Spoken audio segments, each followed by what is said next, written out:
measure is about compassion institutionalized into law. Every Filipino family knows how fragile stability can be. One illness, one accident, one disaster can push a household into crisis. And when that moment comes, our people should not feel alone. Sa oras po na pangangailangan, dapat maramdaman ng bawat Pilipino na may pamahalang handang umagapay at tumulong. By institutionalizing IX, we ensure that assistance is systematic, fair, transparent, and insulated from political interference, so that help reaches those who truly need it at the time they need it most. Mr. President and dear colleagues, this measure is not merely about providing aid.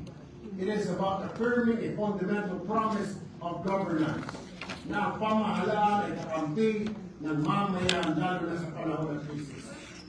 For this reason, I humbly urge my colleagues to support the immediate passage of this measure, and in doing so, we give substance to our promise that help will be there when it is needed most, not as a matter of political discretion, but as a matter of right.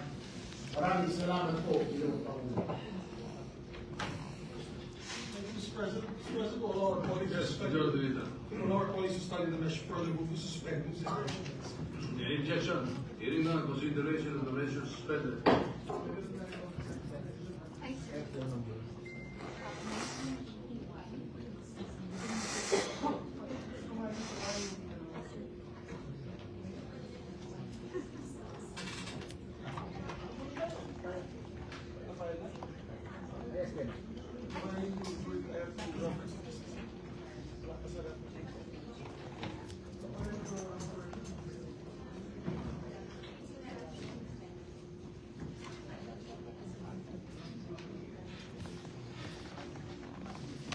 Kami na?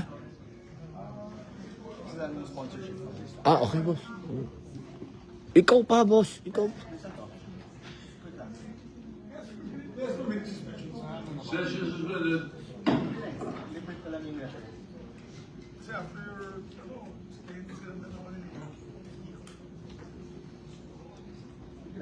reference please.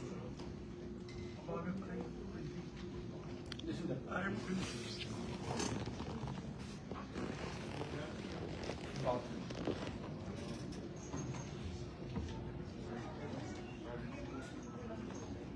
Expansion of the. Are you cleaning it up?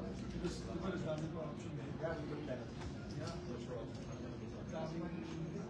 To be fair, it's less than 2%. But it's a huge number of prices. But the actual number, not less than 1%. It's like 8,000.